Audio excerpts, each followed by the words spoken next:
Today, we're embarking on a journey into something really foundational for success. Something maybe overlooked sometimes.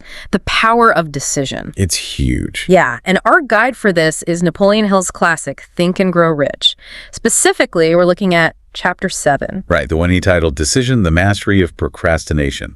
A very direct title. Exactly. And think about it. If you've ever had a goal, a real ambition, but felt, I don't know, stuck. Like something's holding you back. Yeah, maybe waiting for that perfect moment, or just getting lost weighing all the options. Analysis paralysis. Right.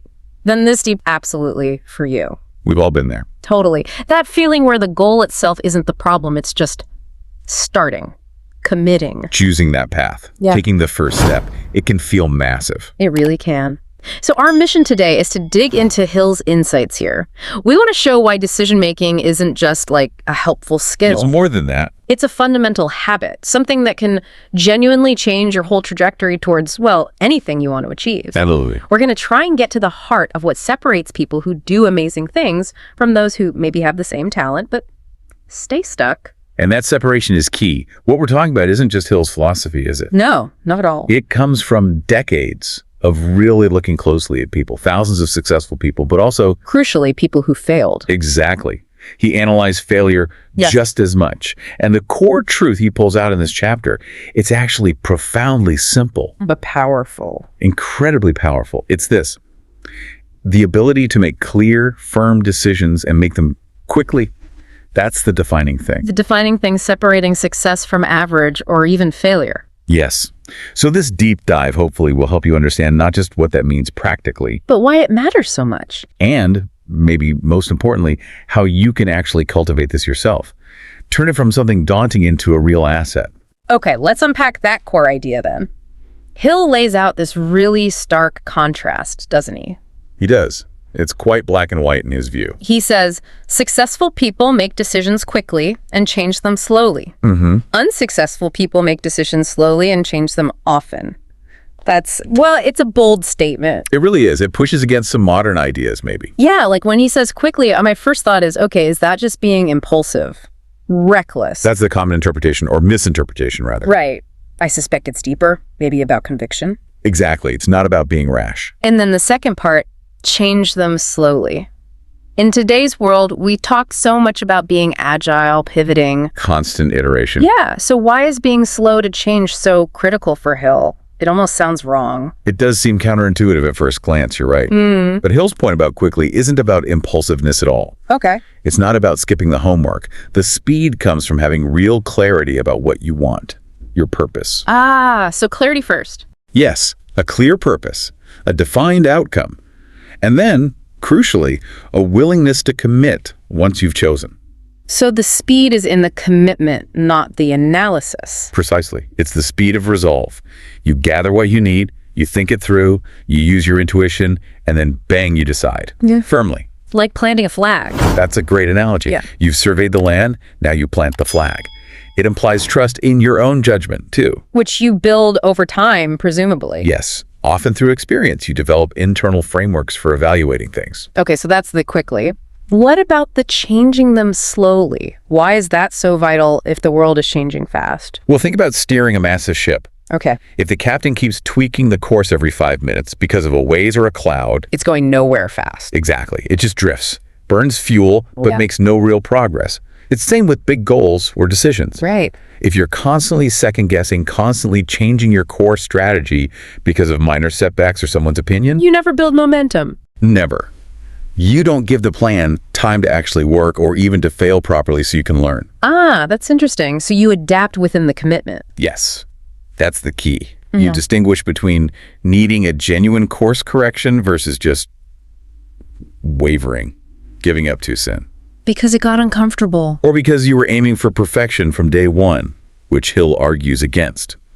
He says a good decision acted on firmly is better than waiting for the perfect one. So speed of resolve plus persistence. That combination, he found, was far more potent than trying to get everything absolutely perfect before starting. That makes a lot more sense now. And it's fascinating that he didn't just look at success stories. No, the failure analysis is just as critical, maybe more revealing. He looked at over 25,000 people who experienced failure. Yes, a huge number. And found that almost every single one could point back to a lack of decision. It's a staggering correlation. It really is. It suggests decision isn't just, a minor annoyance. It's not passive. It's an active barrier, a saboteur, as you put it. And what's so insidious about this lack is how it shows up. It's often not one big wrong choice. So what is it then?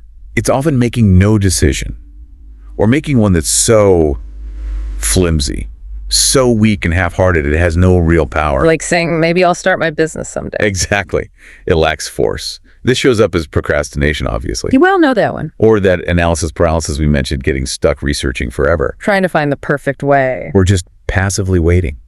Letting circumstances or other people or just time dictate what happens. You basically surrender control. You do. You give up your agency. And without a deliberate decision, you can't initiate the purposeful action needed for any achievement. It's like trying to start a fire without striking the match. Precisely. It's an absence, which is why it can be so hard to spot sometimes. It's the dream killer that works silently. Okay, so if making decisions is that crucial, the absolute bedrock, why is it so hard for so many of us? The million-dollar question. What holds us back? Hill points to some common things, and they feel spot on to me. They're deeply human, aren't they? Totally. Fear, worrying too much about what others think, and waiting for those perfect conditions. The big three, almost. Yeah. Let's dig into those. How do they actually stop us from just deciding? Okay, let's break them down, because seeing them clearly is the first step. First, fear. The big one. And it's not just fear of failure, is it? No. What else? Well, sometimes it's fear of success. The changes it brings, the responsibility, the visibility. Never thought of it that way. There's fear of change itself leaving the comfort zone, even if the comfort zone isn't actually comfortable. Right, the devil you know. And of course, fear of judgment. What will people say? Which ties right into the next point. Okay. But fear, in general, it just paralyzes. It makes you focus only on the risks, not the potential rewards. It makes you freeze. Okay, so fear is number one. What was the second one? Worrying about others. Yes, the opinion of others. We're wired for social acceptance, right? Sure, it's human nature. But when that need for approval from family, friends, even strangers online... Social media pressure. Exactly. When that outweighs your own conviction, your own internal compass, you're in trouble. How so? You start watering down your goals, making choices to please others, not yourself. Compromising. Or abandoning your ideas altogether because someone else disapproved. And if the decision isn't truly yours... You won't stick to it when things get tough. Precisely. You lack that deep internal commitment. You're letting others steer your ship. And the third one? Waiting for perfection. Ah, yes, waiting for perfection. This one is sneaky. It feels responsible, right? Yeah, like you're just being careful, doing due diligence. But it's often just a highbrow form of procrastination. The belief that there's some magical, ideal moment, or that all the stars need to align perfectly. It's usually an illusion. It really is. Conditions are almost never perfect. There's always an unknown, always a risk. So waiting for perfect is just an excuse for inaction. Often, yes. Yeah. An excuse to avoid the discomfort of choosing under uncertainty. And you never make progress because perfect never arrives. It's a phantom target. Wow. Okay, those three are huge. They really are. They create this psychological cage. And Hill takes it even further. He says something pretty stark. Indecision is a habit. That begins in youth. Right. It becomes a permanent state if not challenged. That suggests it's not just a personality quirk. No, it suggests it's learned, reinforced over time. Like a mental pathway we carve out. Exactly. Which is a bit unsettling, as you say, but also hopeful. How so? Because if it's a habit, it can be unlearned, it can be changed. Ah, right. So how does this habit form, according to Hill? It implies that every time you avoid a tough choice, or let someone else decide for you, especially when you're young. You're strengthening that indecision pathway. Yes. You learn it's safer or easier to just defer. It becomes comfortable, the default mode. Okay, I see that. But then he contrasts this sharply with the super successful people he studied. What did they do differently? They don't just decide quickly, remember. They also back their decisions with belief, real conviction. They don't just choose, they commit fully. Yes. And this is maybe the most crucial part. They take absolute responsibility for the outcome. Whether it works out or not. Whether it works out immediately or seems like a setback. No blame, no excuses. That's huge. Why is that responsibility piece so important? Because it changes everything about how you view failure. It's no longer a reason to regret or waver. It's data. Exactly. Yeah. It's valuable learning. What worked, what didn't, how can I adjust? It creates this amazing feedback loop for growth. Instead of getting paralyzed by regret. Right. You become resilient. You refine your approach without ditching your core decision. Every outcome makes you smarter for the next decision. That acceptance of responsibility really reframes everything. It's the linchpin, truly. Okay, to make this really concrete, Hill uses a fantastic example, doesn't he? Henry Ford. Ah, yes, the V8 engine story. It's a classic illustration. Ford was known for being incredibly decisive, almost stubborn, some might say. Unshakable is probably a good word. Yeah. And this V8 story, it just perfectly shows that principle of deciding firmly and sticking to it, even when everyone says no. Can you walk us through it? Sure. It's a powerful anecdote. So Ford decided he wanted to produce a V8 engine, an 8-cylinder engine cast in a single block. Which was a big deal back then. Huge deal. Yeah. Technically very challenging in the 1920s, early 30s. His own engineers, the experts. So people who should know. Right. They all told him repeatedly, Mr. Ford, it's impossible. Why? What were the issues? Oh, all sorts. Casting something that complex in one piece, getting the metal to flow right, cooling issues, manufacturing hurdles. All the textbooks said it couldn't be done efficiently or reliably. So they had data, evidence. They did. Blueprints, calculations, proof. But Ford's response? What did he say? Simple. Unwavering. Produce it anyway. Just like that. Just like that. And this wasn't ignorance. He understood the challenge. It was a pure, unadulterated commitment to his vision. He wasn't asking if they could. He was telling them to. Exactly. It was a directive, backed by his total conviction. Make the impossible possible. Wow. But the story doesn't end there, does it? Because the engineers didn't just snap their fingers. Not at all. They kept coming back, saying it was impossible. But Ford didn't budge. He just kept saying, produce it anyway. Hill emphasizes he held that decision for months. Think about that pressure. Your top experts telling you no, day after day. And he just stood firm. Didn't look for easier options. Nope. He maintained that directive. Until finally, They did it. they found a way. Against all the initial odds, they developed the revolutionary V8 engine. So it wasn't just a flash of genius from Ford. It was the sustained force of his will behind the decision. Absolutely. That persistence is where the change them slowly part comes alive. Okay, explain that connection more. Ford's unwavering confidence, his refusal to accept impossible as an answer, created the environment for a breakthrough. He basically forced them to think differently. Yes, he wasn't swayed by expert opinion or the obvious obstacles. He provided that fixed, unshakable direction. So quitting wasn't an option for the team. Effectively, no. It signaled this had to be done.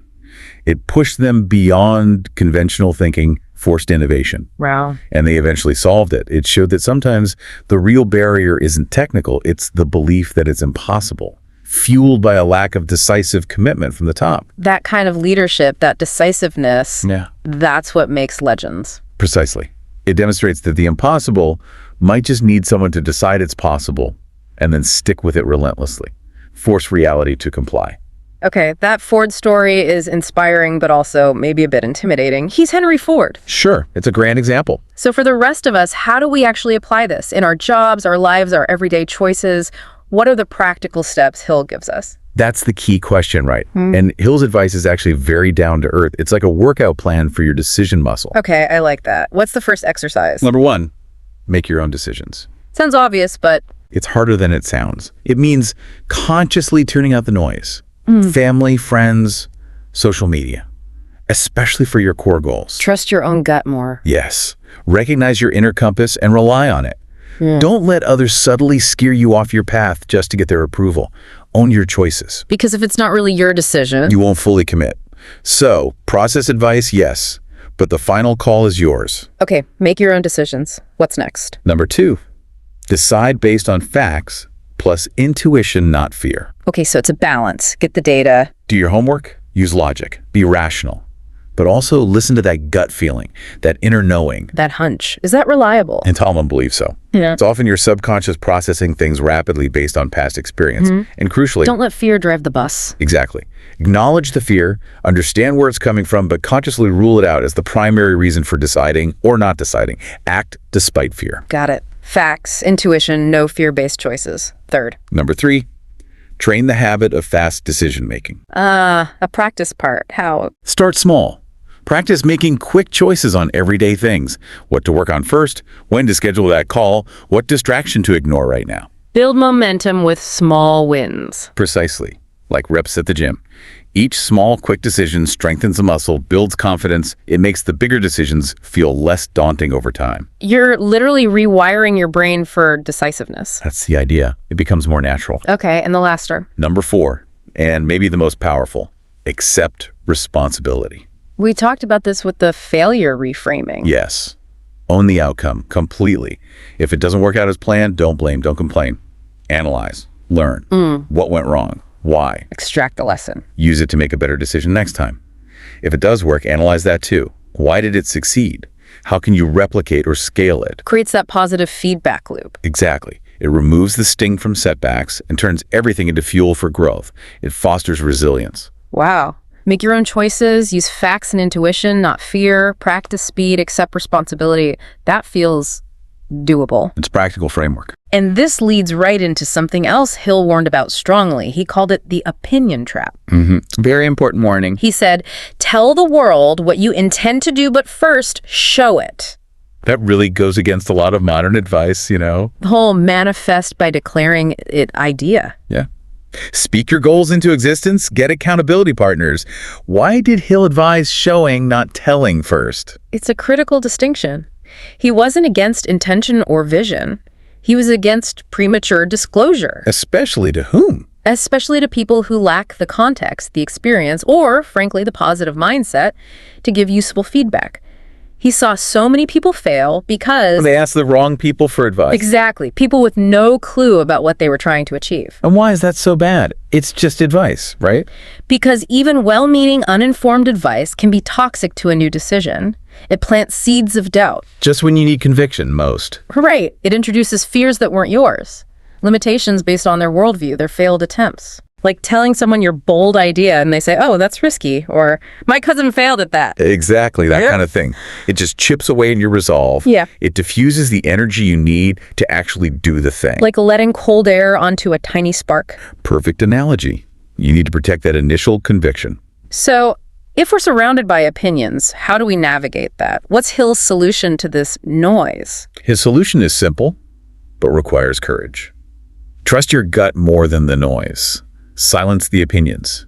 Make your own path. Sounds liberating. It is. It's about building that internal locus of control, that robust self-belief. Ignoring the doubters. Especially those who haven't done what you're trying to do, or who always see the limitations first.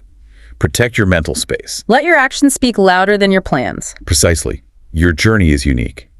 Your decisions need to reflect your vision, not a committee vote based on everyone else's fears. Build that internal shield first. Prove it to yourself. Yes. Then the external noise matters less. Your results become the evidence. Okay, as we wrap up this deep dive into Chapter 7, it really feels like we've hit on something absolutely fundamental. It's core stuff. Let's try and boil it down. What are the absolute essential takeaways someone listening should carry with them today? Okay, let's synthesize. I think these capture the essence. Go for it. 1. Decision-making is a habit. It's not fixed. You can build this skill through practice. Empowering. Okay. 2. Fast, firm decisions lead to success. Clarity, commitment, momentum. That's the formula. Right. Not slow and wavering. Which leads to 3. Delayed or weak decisions lead to regret and stagnation. Indecision isn't passive. It actively blocks you. Got it. Be decisive. 4. Don't have the wrong people for guidance. Be super selective. Protect your conviction. Trust your inner compass most. Guard your mindset. And 5. Learn to decide, act, and adjust. It's a cycle. Make the best choice you can, act fully, learn from the outcome, adjust intelligently. Don't aim for initial perfection. Decide, act, learn, adjust, repeat. That's the process. These 5 principles together, they give you a powerful way to cultivate that decisiveness Hill saw in all successful people. It really shifts you from being passive to being the architect. Exactly. Taking control of your direction through your choices. That was a really profound deep dive. It does feel like a key, maybe the key to unlocking achievement. It's certainly one of the foundational pillars. Seeing how just building that habit of making swift, firm decisions backed by your own belief, how that can literally change everything. Career, personal goals. anything. And knowing it's a muscle you can train, that's the most liberating part, I think. Yeah, it takes away the mystery. It's not magic, it's practice. It shifts the focus from waiting for things to happen to making things happen, step by decisive step. Which leaves us with a final thought for you, the listener, to chew on. A question to take away. If making that firm decision is the vital first step, the act of creation, what comes next? How do you ensure you actually stick to it? Especially when it gets hard. When the obstacles pop up, when the initial excitement fades. Right. What do you need to cultivate inside yourself beyond just making the choice to see that decision all the way through? Even when everything seems to be pushing back. What does unwavering commitment truly require from you after the decision is made? Something to reflect on as you consider what strong decision you're ready to make. If this audiobook inspired you, imagine what the next one will do. Subscribe now and turn your time into transformation, one audiobook at a time. Hit the bell so you never miss the words that could change your world.